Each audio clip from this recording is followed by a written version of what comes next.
جواب میں آصف خان مسکرایا اور کہنے لگا، عادل خان، تم سے ملاقات ایک عرصے کے بعد ہو رہی ہے۔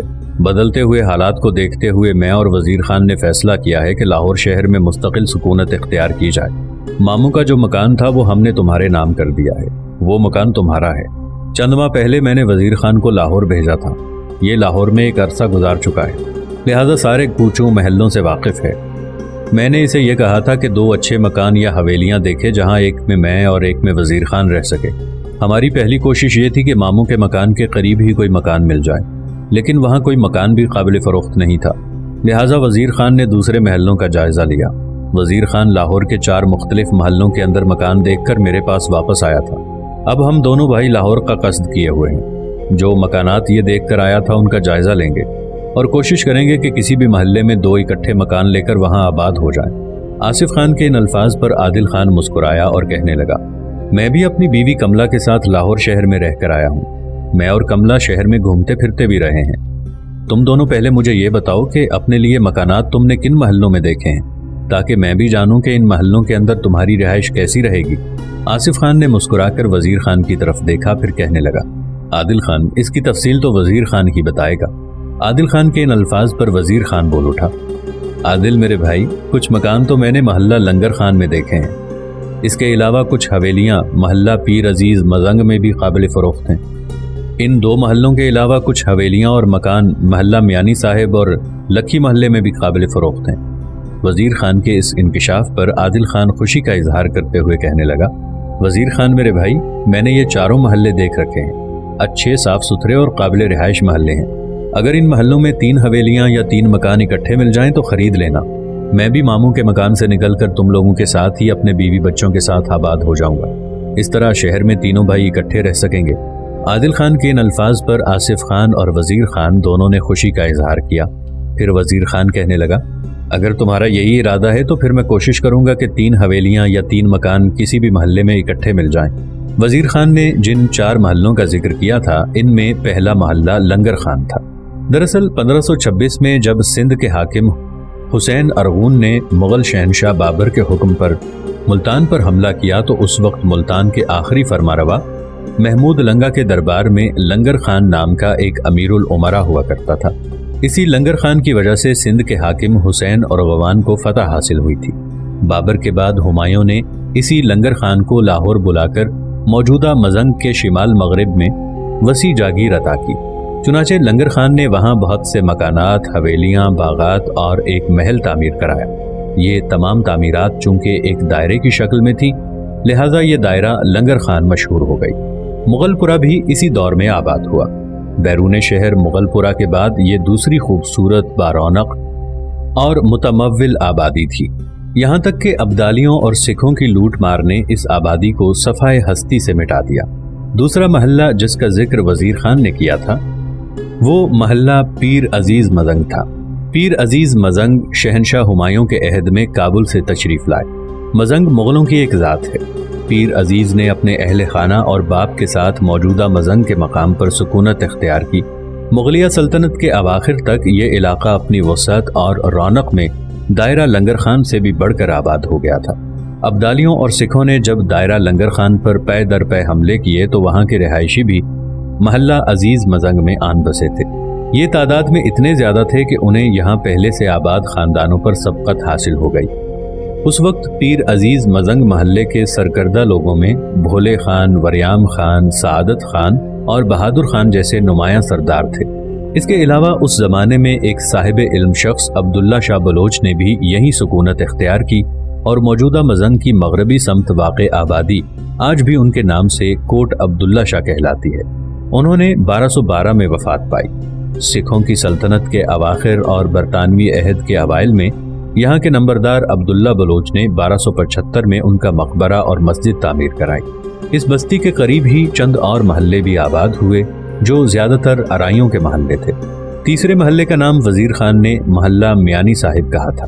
اکبر کے دور میں یہ محلہ شہر سے دور افتادہ ایک ایسا گاؤں تھا جہاں کثرت سے پڑھے لکھے عالم و فاضل مسلمان رہا کرتے تھے۔ چونکہ پنجابی زبان میں صاحب علم کو میاں صاحب کہتے تھے، چنانچہ یہ محلہ میانی صاحب کہلانے لگا۔ جب مغلوں نے ان کی سرپرستی شروع کی تو یہ محلہ شہر پور کے نام سے مشہور ہو گیا۔ بعد کے دور میں یعنی جہانگیر کے دور حکومت میں ایک عالم جن کا نام شیخ طاہر تھا، وہ اس محلے میں آ کر آباد ہو گئے۔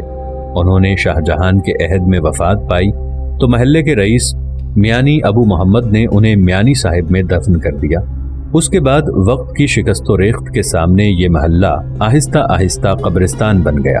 1780 میں جب رنجیت سنگھ نے بیرون بھاٹی دروازہ، مقبرہ، شاہ شرف مسمار اور قبرستان زمیندوز کیا تو یہ محلہ بھی ایک طرح سے قبرستان کی صورت اختیار کر گیا تھا۔ چوتھے محلے کا نام وزیر خان نے لکھی محلہ لیا تھا۔ اکبر اور اس کے بعد جہانگیر اور شاہ جہان کے دور میں لاہور کاروبار کا ایک بہت بڑا مرکز بن گیا تھا۔ دنیا بھر کے سوداگر اپنے اپنے کاروبار کے فروغ کے لیے لاہور میں اپنے پاؤں جمانے لگے تھے۔ صنعت و حرفت و تعمیرات میں ارتقاء اور فنون کی سرپرستی زرعی پیداوار میں اضافے کے باعث خوشحالی عروج پر تھی۔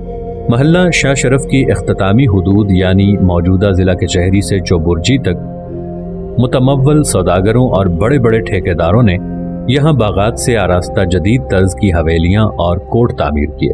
چونکہ یہ سب رہائشی صاحب ثروت لکھپتی تھے، اس لیے یہ محلہ لکھی مشہور ہوا۔ سکھوں کے دور حکومت میں لوگوں نے خزانوں اور دفینوں کی تلاش میں ان عمارات کی بنیادیں تک کھود ڈالی تھی۔ بعد ازاں انہی کھنڈروں پر موجود اسلامیہ کالج سول لائنز تعمیر ہوا۔ اس کے علاوہ ایک شخص جمعدار خوشحال سنگھ نے ایک باغ بھی تعمیر کروایا، اور اس کے بعد برطانوی عہد میں ایک شخص ٹھیکیدار میاں سلطان محمد نے یہاں انگریز حکمرانوں کے لیے کوٹھیاں بنائیں جو موجودہ ریورز گارڈن تک وسیع ہوتی چلی گئی تھیں۔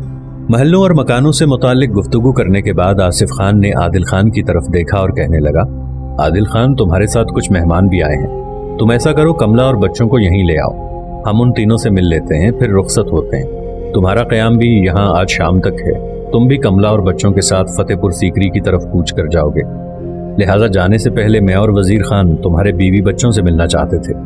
اس پر عادل خان اٹھ کھڑا ہوا اور کہنے لگا، کملا اور بچوں کو یہاں لانے کی ضرورت نہیں ہے، جو لوگ میرے ساتھ آئے ہیں مہمان نہیں ہیں، آپ دونوں انہیں اچھی طرح جانتے ہیں۔ ان میں سامل داس ہے اور اس کے ساتھ اس کی بیوی پورن دیوی اور بیٹی جگت کماری ہے، تم دونوں میرے ساتھ آؤ، وہیں کملا اور بچوں سے مل لو۔ عادل خان کے ان الفاظ سے آصف خان اور وزیر خان دونوں مطمئن ہو گئے تھے۔ پھر وہ عادل خان کے ساتھ دیوان خانے سے نکلے، سامنے والے کمرے میں داخل ہوئے۔ وہاں اس وقت سامل داس کے علاوہ اس کی بیوی پورن دیوی، جگت کماری اور کملا بیٹھی ہوئی تھیں، جبکہ دونوں بچے پلنگ پر گہری نیند سوئے ہوئے تھے۔ سامل داس چونکہ آصف خان اور وزیر خان دونوں کو جانتا تھا، لہٰذا آپس میں وہ بڑے پرتپاک انداز میں ملے۔ آصف خان کملا کی طرف آیا، پہلے اس نے کملا کے سر پر شفقت سے ہاتھ پھیرا، بعد میں وزیر خان نے بھی ایسا ہی کیا۔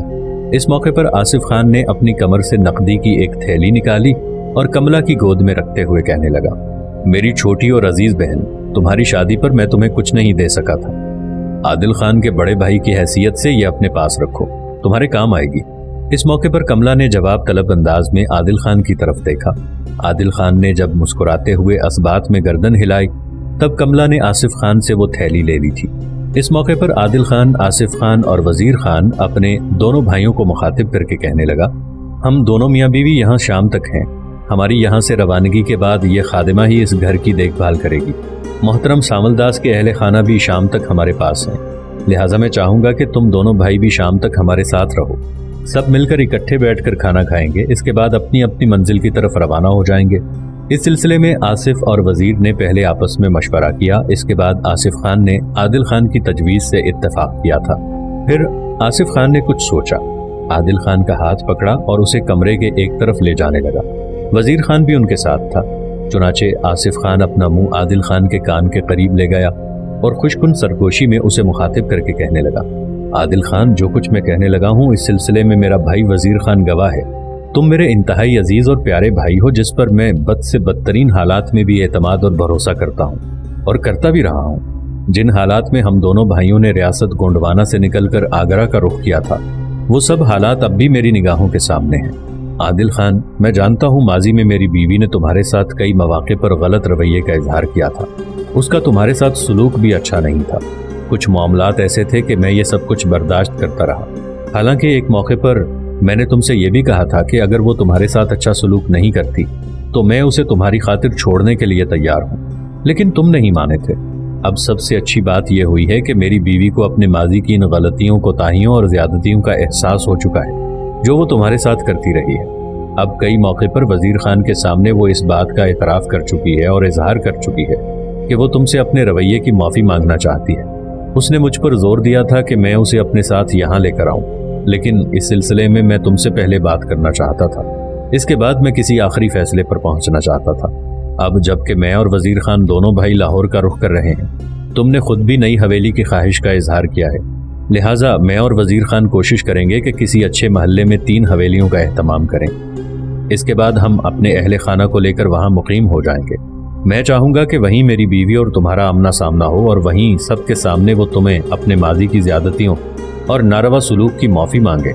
آصف خان جب خاموش ہوا تب عادل خان خوشی اور فراخ دلی کا مظاہرہ کرتے ہوئے کہنے لگا، آصف خان، تم میرے بڑے بھائی ہو اور بڑا بھائی باپ کی مانند ہوتا ہے۔ تمہاری بیوی اس لحاظ سے میری بڑی بہن اور ماں کی جگہ ہے۔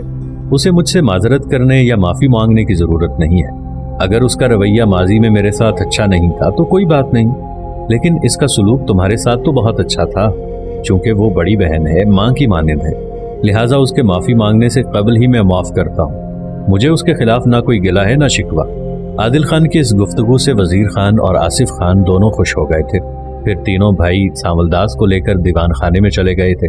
کملا دیوی، جگت کماری اور پورن دیوی مل کر کھانا تیار کرنے لگی تھیں۔ سب نے پہلے مل کر کھانا کھایا، اس کے بعد سانول داس اپنے اہل خانہ کے ساتھ اپنے گھر چلا گیا۔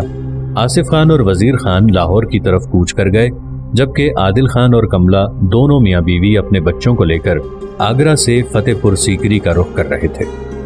خاندیش کا حکمران میراں بہادر، جو اس سے پہلے مغل سلطنت کا مطیع اور فرما بردار تھا، اب اس نے مغلوں کی اسیری اور ان کی غلامی کا جوا ایک طرح سے اتار پھینکا تھا۔ اس نے نہ صرف مغلوں کا اطاعت گزار رہنے سے انکار کر دیا تھا، بلکہ اپنی عسکری طاقت و قوت میں اس نے اس قدر اضافہ کر لیا تھا کہ وہ خاندیش کو بچانے کے لیے مغلوں سے ٹکرانے پر آمادہ ہو چکا تھا۔ خاندیش کے 3 بڑے اہم قلعے شمار کیے جاتے تھے، ایک برہان پورہ، دوسرا مالی گڑھ اور تیسرا اسیر گڑھ۔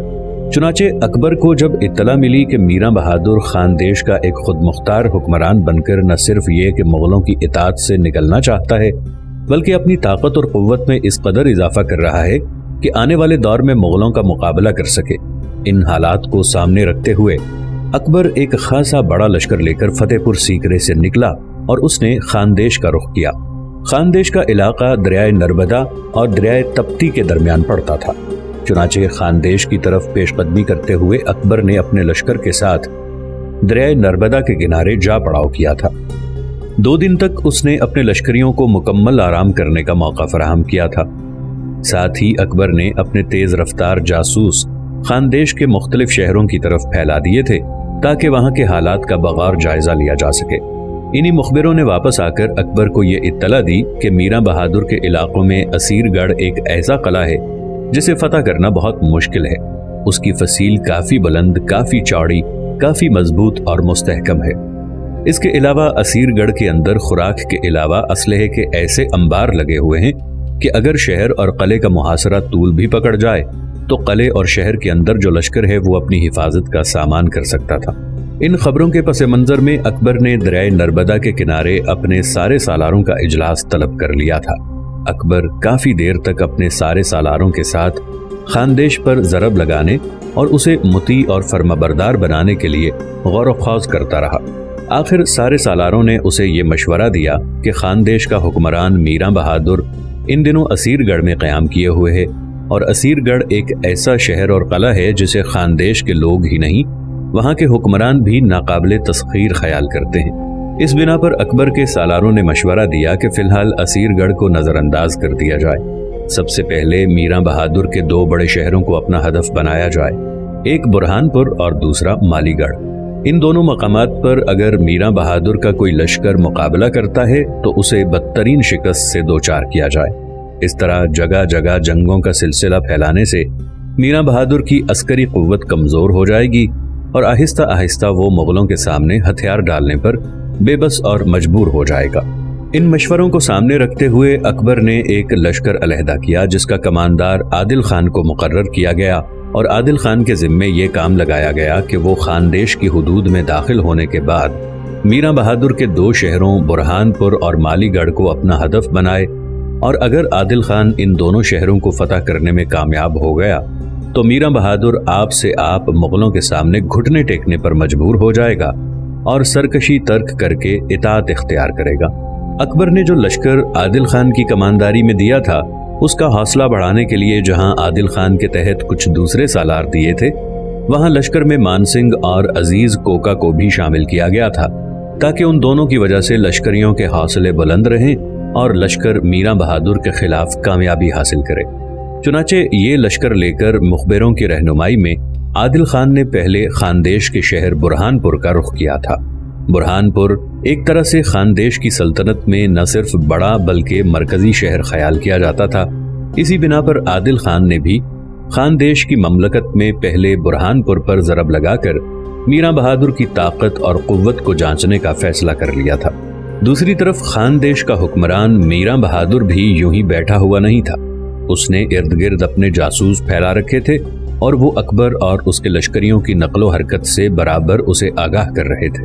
چنانچہ انہی جاسوسوں نے جب میراں بہادر کو اطلاع دی کہ اکبر ایک بہت بڑا لشکر لے کر جنوب کی طرف آیا ہے، لشکر کے بڑے حصے کے ساتھ اس نے دریائے نربدا کے کنارے قیام کر لیا ہے، جبکہ ایک لشکر اس نے اپنے سالار عادل خان کو دے کر خیر اندیش پر حملہ آور ہونے کے لیے روانہ کیا ہے، تو ان حالات کو سامنے رکھتے ہوئے میراں بہادر نے اپنے جاسوسی کے نظام کو اور کڑا کر دیا تھا، اور جب اسے خبریں ملیں کہ عادل خان خیر اندیش کے علاقوں میں داخل ہونے کے بعد برہان پور شہر کا رخ کر رہا ہے تاکہ برہان پور کو فتح کرنے کے بعد یکے بعد دیگرے دوسرے شہروں کا رخ کرتے ہوئے خاندیش پر گرفت مضبوط کی جائے، میراں بہادر کو جب خبر ملی کہ اکبر تو لشکر کے ایک بڑے حصے کے ساتھ دریائے نربدا کے کنارے قیام کیے ہوئے ہے، جبکہ اپنے سالار عادل خان کو اس نے حملہ آور ہونے کے لیے روانہ کیا ہے، تب میراں بہادر نے بھی ایک بہت بڑا لشکر تیار کیا۔ اس لشکر کا کماندار اس نے اپنی سلطنت کے سپہ سالار یاقوت کو بنایا۔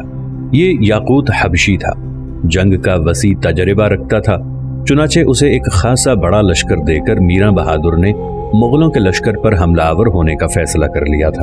چونکہ میراں بہادر کا سپہ سالار یاقوت سارے علاقوں سے بھی واقف تھا، لہذا بڑی برق رفتاری سے پیش قدمی کرتے ہوئے وہ اپنے لشکر کے ساتھ برہان پور پہنچ گیا تھا۔ برہان پور میں پہلے بھی ایک خاصا بڑا لشکر تھا، چنانچہ یاقوت نے دونوں لشکروں کو یکجا کیا اور اب اس نے مغلوں کے لشکر کا مقابلہ کرنے کی ٹھان لی۔ دوسری طرف عادل خان اپنے دیگر سالاروں کے ساتھ منزل پر منزل مارتا ہوا برہان پور کی طرف بڑھ رہا تھا۔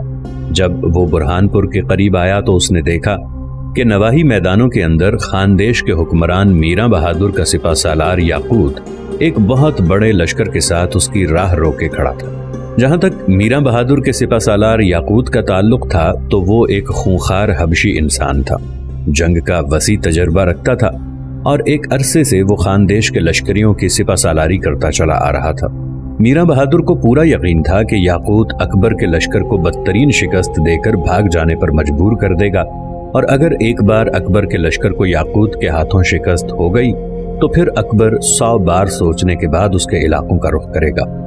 لہٰذا میراں بہادر کو امید تھی کہ یاقوت کی کامیابی اور فتح مندی کے بعد اکبر دریائے نربدا کو عبور کر کے ادھر آنے کی حماقت نہیں کرے گا اور وہیں سے ہر چیز سمیٹ کر واپس ہو لے گا۔ انہی اندیشوں کو گلے لگائے میراں بہادر اسیر گڑھ میں بڑی بے چینی سے جنگ کے نتیجے کا انتظار کرنے لگا تھا۔ اس نے بہترین مخبروں کا ایک سلسلہ قائم کر دیا تھا، جن کے ذریعے اسے حالات کے لمحے لمحے کی خبریں پہنچنا شروع ہو گئی تھی۔ دوسری طرف یاقوت بھی اپنی جگہ مطمئن تھا۔ جو لشکر لے کر وہ برہان پور کے نواح میں آیا تھا، اس کی تعداد اس لشکر سے زیادہ تھی جسے اکبر نے عادل خان، عزیز کوکا اور راجہ مان سنگھ کو دے کر بھیجا تھا۔ چنانچہ یاقوت نے ارادہ کیا کہ ٹکراؤ میں تاخیر نہیں کرنی چاہیے، فی الفور مغلوں کے لشکر پر حملہ آور ہو کر اسے شکست دیتے ہوئے دریائے نربدا کے اس پار مار بھگانا چاہیے۔ اس صورتحال کو سامنے رکھتے ہوئے یاقوت نے خود جنگ کی ابتدا کی۔ اس نے اپنے لشکر کی صفیں درست کی۔ دوسری طرف اس کا سامنا کرنے کے لیے عادل خان اور اس کے ساتھی بھی اپنے لشکر کی صفیں درست کر چکے تھے۔ پھر دیکھتے ہی دیکھتے یاقوت اپنے لشکر کے ساتھ بدیسی مسافتوں کے اضطراب میں پیچ و تاب کھاتے شعلوں کی تابکاری شکست و ریخت کی فضا میں روحوں کو ڈستے کسی انوکھے سحر اور رات کے خوفناک اندھیروں میں امیدوں کو برگشتہ کر دینے والی